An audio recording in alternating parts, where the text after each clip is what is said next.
সরকার তো ব্যর্থ সরকার।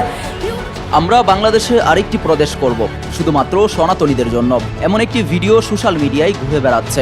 চৈতালির এমন বক্তব্যে তৈরি হয়েছে সমালোচনার পাহাড়। তার আরও বেশ কিছু ভিডিওতে আওয়ামী লীগ ও শেখ হাসিনার জন্য মায়া কান্না করতে দেখা যায়। তবে সাম্প্রতিক সময়ে ভাইরাল হওয়া ভিডিওতে তাকে বলতে শোনা যায়, এই বাংলাদেশ আমার, আদি বাংলাদেশ আমার। আপনারা যদি বেশি বাড়াবাড়ি করেন তাহলে বিভিন্ন দেশের থেকে সাহায্য চেয়ে আমরা বাংলাদেশে আরেকটি প্রদেশ করব শুধুমাত্র সনাতনীদের জন্য।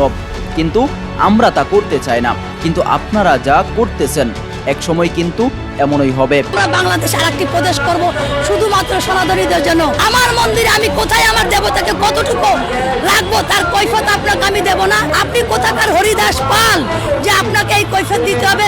তিনি আরো বলেন, জামাতে ইসলাম হিন্দুদের বন্ধু হতে পারে না, সম্ভব না। আমিই তো নিরাপত্তা পাচ্ছি না, আমার সন্তান কোথায় নিরাপত্তা পাবে? বর্তমান সরকার তো ব্যর্থ সরকার, এমন শত শত বাক্য ছুড়ে দেন মিডিয়ার দিকে।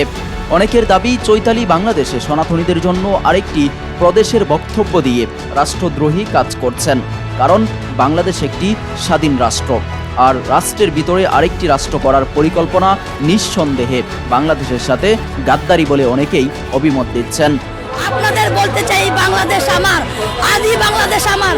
আপনারা যদি বেশি বাড়াবাড়ি করেন, আমরা কিন্তু বিভিন্ন মানবতা, বিভিন্ন বিশ্বের দেশ থেকে সাহায্য চেয়ে আমরা বাংলাদেশ আরেকটি প্রদেশ করব শুধুমাত্র সনাতনীদের জন্য। আমরা কিন্তু সেটা চাই না।